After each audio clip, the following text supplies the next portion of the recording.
Welcome to the Happy Black Woman Podcast, where we're on a mission to empower women to transform their lives through personal development and entrepreneurship. We bring you all the information, inspiration, and motivation you need to create a life of happiness, success, and freedom. Now, please welcome your host, the happy black woman herself, Rosetta Thurman. Hello, ladies, and welcome back to the Happy Black Woman Podcast. I just love being here with you every single week, bringing you wisdom and knowledge from so many happy black women in our tribe. And I want to thank you for spreading the word about the podcast. We've been getting such great ratings and reviews. And let me tell you, it does help. It helps other people to find the podcast. So if you haven't done so already, go to iTunes and give us a rating and review because it makes such a big difference in helping more women find this show. So thank you so much. And let's get into today's interview conversation with Kimberly Mays. You guys definitely want to know Kimberly. I have gotten to know her over these past months as a member of our Happy Black Woman Mastermind program. And as you know, we have had some incredible women come through the program, and Kimberly is no different. She focuses on branding and website design and so much that you need to get your online brand off the ground. So welcome, Kimberly. Thanks, Rosetta. Thanks for having me. So glad to have you. I mean, a lot of you listening, you saw Kimberly on stage in person in New Orleans at one of our recent events. And now, we get to bring her expertise to everyone else. So Kimberly, for those who don't know who you are, what you do, give us a little insight into what exactly it is that you do as the founder of Foolishly Creative. Okay, sure. So what I do with Foolishly Creative is I specialize in web design, mainly WordPress and branding. So I started my business back about a year ago when I noticed that there were just a lot of homemade, home-based businesses that did not have website designs or websites online. So I could not really find them on the internet. And so what I wanted to do is use my creative talents to help fellow entrepreneurs be successful and to sustain their online brands.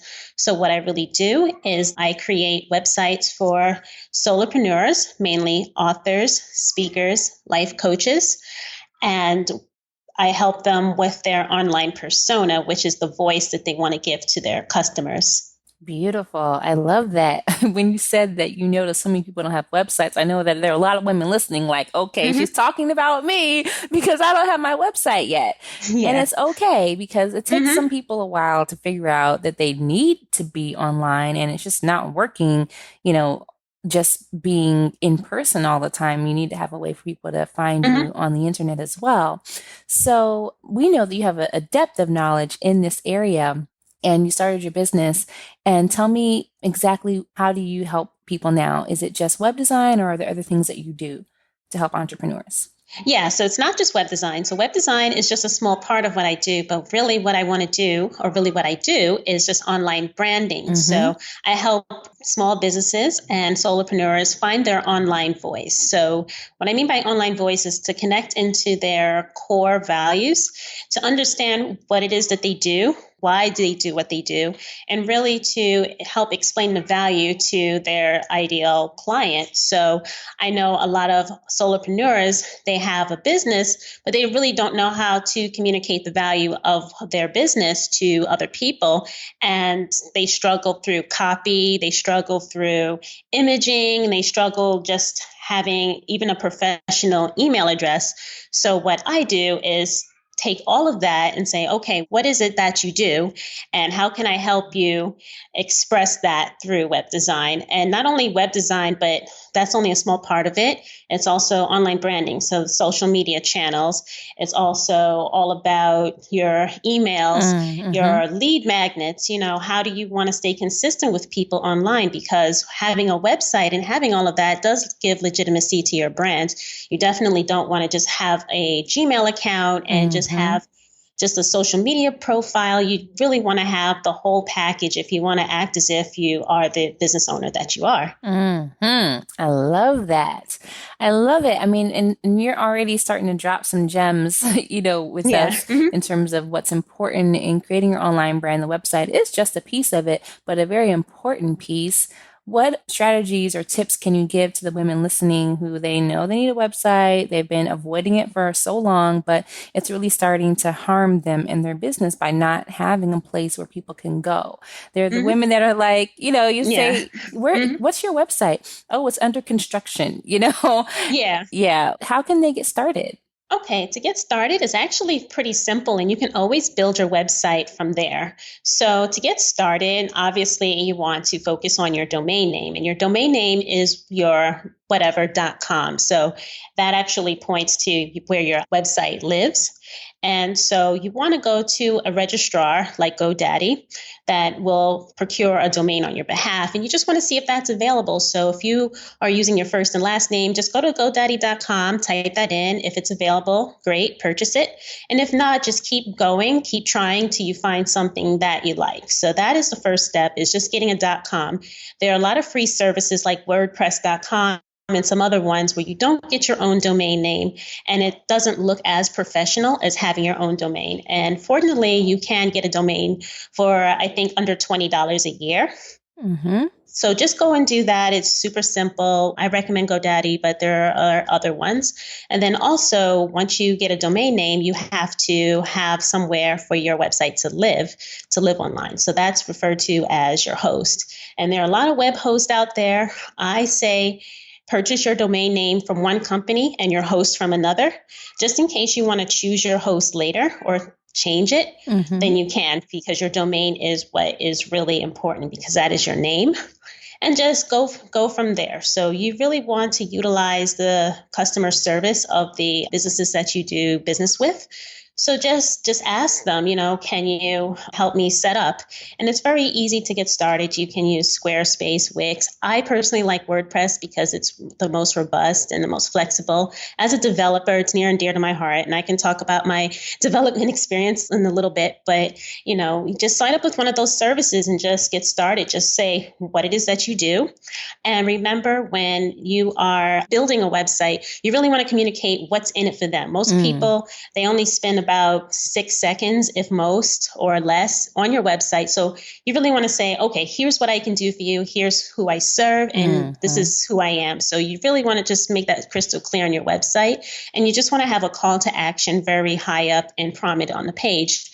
So whether that's hire me or contact me or download my free ebook, you just want to make that really clear. So you don't need more than about 3 pages or 4 pages on your website, but you do need a photo of you, especially if you are delivering a service like coaching or speaking. And you do need just a little bit about yourself, but just make sure that the text in the copy is clear, concise, and to the point.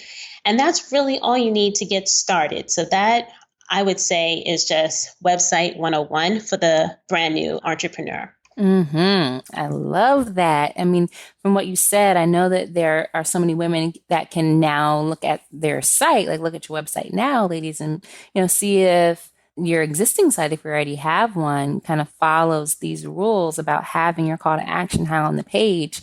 I learned that a while ago, and it just really transformed my site, which has gone through so many iterations. I was a do-it-yourselfer, and then, got someone who was a professional to really make the design what it is today. So you don't have to go fancy from the beginning, but you do need to know some of these branding and website rules that Kimberly is sharing with us. Okay, so that's about the website. Do you have any tips for us around the branding piece? I know you talked about, obviously the importance of having your own domain and email address, professional email address. It's so much better than having a, baby cakes for you at yahoo.com, which a lot of you guys still have, and it's time to up level. But anything else you can share around branding that we can get started with today?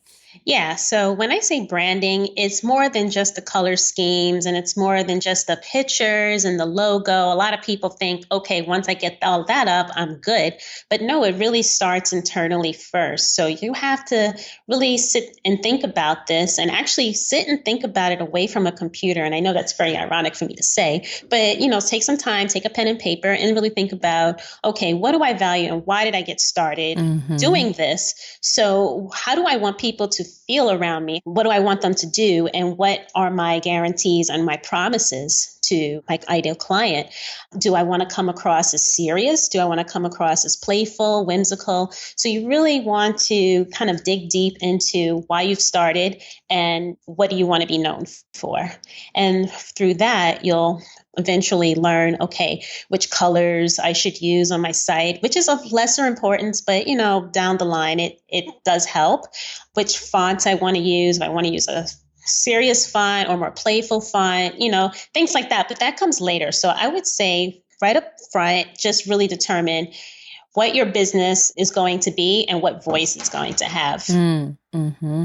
I love that you shared that because a lot of people who work online, they overemphasize, you got to have your colors, you got to have your fonts, you got to have your mood board and all that stuff. But in the beginning, you really don't even know all of that. You just know that you need to have a website up and you need to get clarity on what your business is, like you said, and also what is it that you want to be known for? Like that's what's going to be prominent. I think the biggest mistake, I mean, I'm sure you have seen a lot of mistakes, but I think, I feel for, web designers because a lot of clients I know come to you guys without knowing what their business is and they want you to help. And you're like, dude, like this is your business. It's not my business. I'm just the web designer, but I love that you have the insight because you're the kind of web designer that can ask those questions that are not always easy for people to answer, but it's necessary for you to have success online. So I love that you shared the clarity piece. Yeah, absolutely. I just feel that some of the earlier projects I've taken on were just more difficult than it needed to be because I started the design first, but then trying to get the content from the person is very difficult because they don't even know what they want or they don't really know the direction of their business. So it just avoids a lot of rework if we just work on the internal first and then work outwardly from there because you can always change your colors and your logos. Brands do it all the time. It's not as important as knowing who you are and translating that through your business. Definitely. Well, with the kind of business that you have, I know that it's important for you to be clear and be productive and focused. What are some of the things that you do to stay on track with your business? I mean, you're working with entrepreneurs, but you're an entrepreneur yourself. So how do you stay on track? What tools or apps or strategies do you use? Yeah, sure. So I use a few strategies. So first and foremost, a lot of your listeners may know about these apps already, but I use productivity apps, online project or task managers. I use any kind of app that alerts me to what it is I have to do for that day. Now, are you an iPhone girl or are you an Android? I'm an Android girl. Okay. So I have several Android apps that help me out. So I have an app called Trello that I use for personal productivity as well as professional productivity. So if we do a web design project together, that is the app that I use to show what tasks are assigned to each person. But I just want to say something else about productivity as well, is that productivity really depends on the person. So what may be productive to one person may not be as productive to another person. So you really need to define that for yourself. And what I found works for me is to have goals for the week. And I don't do my goals day by day because I believe that goals need to be attainable and realistic. And so you really have to think about, okay, how much time do I have in a given day, in a given week, and really set yourself up for success. So that's not taking on too much more than you can chew, and really just break it up into little pieces and say, okay, for this week, I'm going to do this, so that once that goal is attained, you feel more accomplished rather than, setting a task for yourself and then not doing it and then having the whole thing derailed just because you're expecting more out of yourself than what you can deliver. Mm-hmm. And over time, you'll find your sweet spot and you'll know, okay, exactly what it is that you can accomplish in a given point in time. But when you're first starting out, you really need to be kind and gentle to yourself and give yourself smaller tasks so you can just know what your personal bandwidth is going to be able to accommodate. Mm-hmm. I love that. And I love that, it's almost like giving ourselves permission to find what works for us. And when you find it, just kind of stick to it because, I know a lot of people, they're like, oh, that sounds great. That sounds great. But then they never really try anything to get a process in place. And so I know for myself, I had to try a lot of different, apps and things to figure out what really works for me. I love the Google Calendar app. A lot of people, love to use Trello and, a couple of other ones, but you've got to find the one that works for you. But if you keep listening to the podcast, you'll see that the most successful women on here, we all have some type of system that we use. You don't just get up out of bed and just wander, into our office and just willy-nilly do whatever. There is some organization behind it, but you get to choose. Yeah. And also what I like to do is I have a giant notepad that I write on because I find that the act of physically writing things out makes it more real and it solidifies it into my brain more than just swiping it onto a phone. So even though I work predominantly online and I'm a tech girl, I really like low tech methods of doing things because sometimes it just forces me to really sit and think. So that's what I love as well, too. And that may be of some benefit to your listeners. I love it. Well, what we also know about Kimberly is that she's a cat mom. Is that how you say it? Yeah, it's a cat mom, cat lady, pet parent. I don't know. It's just so many names for it. How many cats do you have? I have only 2 right now. And I say only 2 because that's really all that I can accommodate in my space right now. But I actually want a collection. And I love everything about them. I find that male cats are a little friendlier. So if you're a dog person, it's like, I don't really like cats that much. Try a male cat. They're a little bit more chill. Yeah. But, I've had cats all my life and I just adore them. I have them locked away right now so that I can talk to you clearly. I have them eating. So that's, it's part of the struggle. It's part of the journey, but I get my websites done around. Yeah. Well, I mentioned that because I imagine that's part of your day is that you get to take your cat breaks with your little kitties during the day. Yeah. So when we talk about productivity, we have to also talk about productivity around pets and other adorable creatures. That's something that, needs to be worked on. You have to just tell them, okay, well, I have a business to run. You don't have a business. Right. So, you're going to have to sit over there. And usually they will behave after a while, just have to put set some boundaries. But right. Business boundaries with your animals. I love it. Yeah. I love it. So tell me about your inspiration. So, I know that you love helping entrepreneurs. You love your cat babies. What are some other things that inspire you to keep going in your business? One thing that inspires me to keep going in my business is just the experience of having worked in small businesses. When I was in college, I did a couple of internships in small businesses, and I kind of knew that that's where my heart was, just because you kind of see everybody working together for one common mission.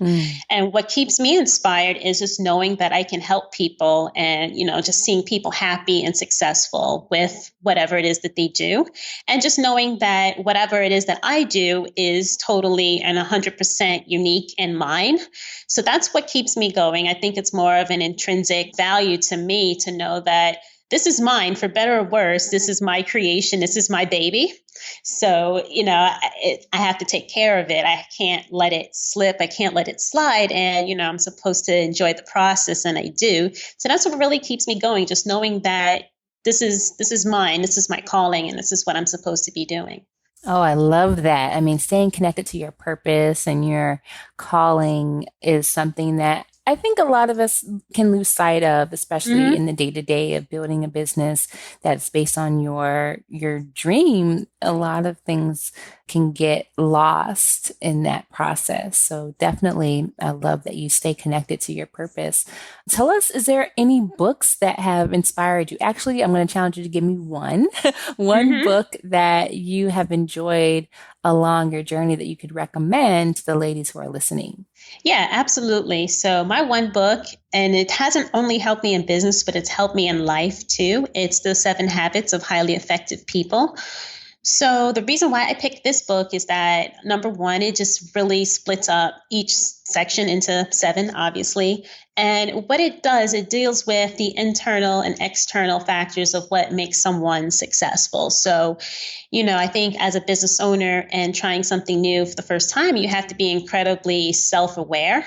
So the first half of the book deals with self-awareness, and it brought a lot of insight to me at a time where I was not self-aware. It actually helped me even before all the business stuff, but back a couple of years ago, even before I started, I read it and I had a bunch of aha moments. So, just taking charge of your own thoughts and actions and perceptions about things, prioritizing your life, beginning with the end in mind. And then the second part of the book talks about just how to communicate that externally or apply those principles externally. So he goes into think win-win, which talks about having an abundance mentality. And what I like about the book is that there are a lot of examples and practical life applications that I can take from it.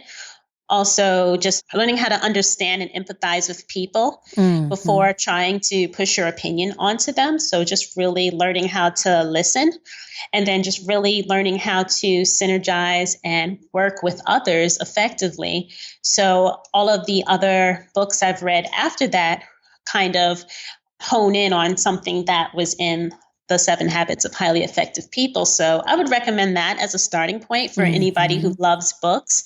And it's also available in audio. I enjoy audiobooks as well.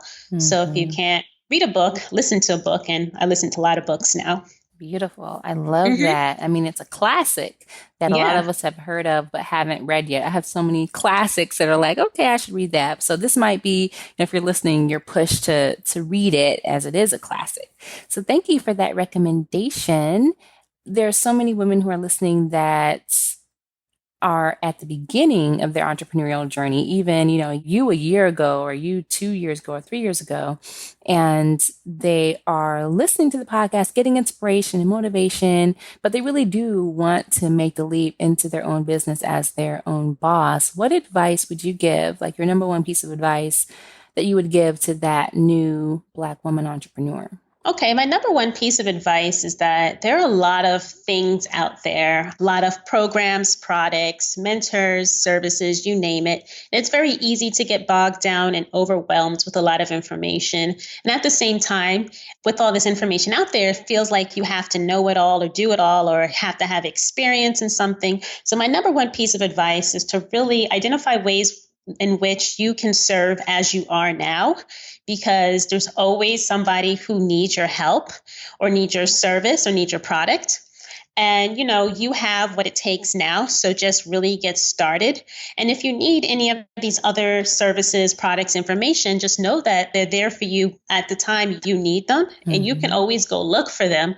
So you don't have to process everything that comes your way, especially when you go on social media and you're seeing new products and new services that can help your business. And you keep downloading and downloading. I made that mistake for a couple of months and I just said no.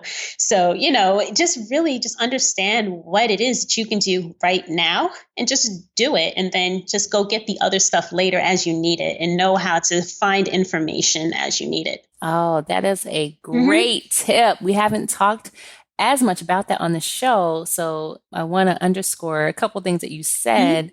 Like, number one, for you to have the self-awareness to realize, I'm getting sucked in is awesome. And it's something that I think we all need to do at some point, is like understand that when you say I'm overwhelmed, it could be because you have too much information in your brain that we just can't process it all and take action at the same time. So I love what you said about it'll be there when you need it. And it's sort of like, I think for many of us, and by many of us, I mean me, it's like, I love information. I love learning. I can't get enough. books and, you know, trainings. I just can't get enough. I love it. But I also have like a fear of missing out. Like if I don't read this book or if I don't, you know, take this training or if I don't, you know, download this thing, 3 years ago, that was me too. Like I'm not going to know everything I need to know in order to build my business to the level I want it to be. And I thought I had to know everything. And I want to know everything. But what I realized is that you don't have to know everything in order to be successful. Like, I feel like I only know like a small fraction, 0.00001% of what, you know, I could know, but it's enough. It's more than enough. Yeah, absolutely. And if you feel that way, you know, for anybody listening that feels that way, there are apps. Again, back to the apps. There's another app called Pocket, where if you come across something, you don't have to read it. You can just save it. So you can save it, you can categorize it, and then you say, you know what, I need a CRM or I need whatever that company is selling, and you can always just go back to it when you're looking for it at the time you need it. So you don't even have to worry about that opportunity passing you by. You can just save it. Yeah. Just I love when Facebook, you know, came out with the save feature. I'm saving all the time. And you know, the funny thing is, Kimberly, is that a lot of times I don't even end up going back to it. I just forget about it. But Me too. but my little instinct has been satiated. Like my little fear of missing out, I kind of, you know, dealt with that. And now it's like, okay, I'll get back to it when I have time, but you just never have time. So I love that. So the Pocket app, and then also the Facebook Save feature you guys can use if you're like me and you're like, I need the information, but we know we're not going to be able to get to all that stuff. So I love that. And then the last part you said was about, you know, moving forward with what you have. I know that's been a big deal for you because you have grown so quickly in a short amount of time, you know, so I mean, so much in a short amount of time rather. And you know, now I'm kind of learning your secret and how you were able to do that in just a year, getting everything up and running and putting your skills out there for the regular entrepreneurs, you know, not just the big corporations. So congratulations on all of that. Thanks. And, you know, really for walking your talk. Yeah, absolutely. Thanks. You're welcome. Well, I know that there are a lot of women listening who are going to want to stay in touch with you and learn more about your tips for getting the website up and running, and even maybe talk to you about how you can help them get their website off the ground in a short period of time because they're tired of having the website be under construction. Hint, hint, hint, ladies. It's 2017. There's no need for you to not have a website, even if it's a very, very basic place online. So, Kimberly, how can people connect with you? Sure. So the easiest way to connect with me is to go to my website, foolishlycreative.com. And so when you first go to the website, you'll see right at the top a way to get in contact with me. And the easiest way to get in contact with me is to book a strategy call. So that's just a 30-minute conversation where we can talk about what you need and how I may help you with your website and with your branding. So that is the fastest way. My website is always available, and it also has my email address on it. My email address is kim@foolishlycreative.com. So those are the two best ways to get in contact with me. Beautiful. Well, thank you so much for the opportunity to have people reach out and have a conversation and see if making their online brand and their website a priority is right for them at this time. And for if you think it is, it probably is. So thank you for opening up that opportunity for our listeners. Yeah, you're very welcome. Well, that's it, ladies. I mean, you've learned so much from Kimberly, and I want to know how you're going to be implementing what we shared today. But thank you so much, Kim, for being here. And it's just been a pleasure, just a true pleasure getting to know you and watching your business grow and watching you help so many women in our tribe. Thank you so much. You're welcome. All right, ladies. Well, like I said, I want you to go back and take notes on what you heard. The resources that Kimberly shared are going to be in our show notes on our website at happyblackwoman.com. Go to the tab that says podcast, and there you will find Kimberly's episode, all of her resources and recommendations, and all of our previous episodes. We have dozens of conversations that I've recorded with women who will inspire you and motivate you to not only build your business, but also create an amazing life. And you can go to happyblackwoman.com, Click on the podcast tab and binge listen to your heart's desire, all for free. All right, ladies, until next time, have a beautiful day. Bye-bye. Thank you for joining us on the Happy Black Woman podcast. If you want all the show's notes from today's episode, go to happyblackwomanpodcast.com. Plus, we'll send you a copy of Rosetta's free life mapping workbook. We look forward to empowering you next time. And until then, do something this week that makes you happy.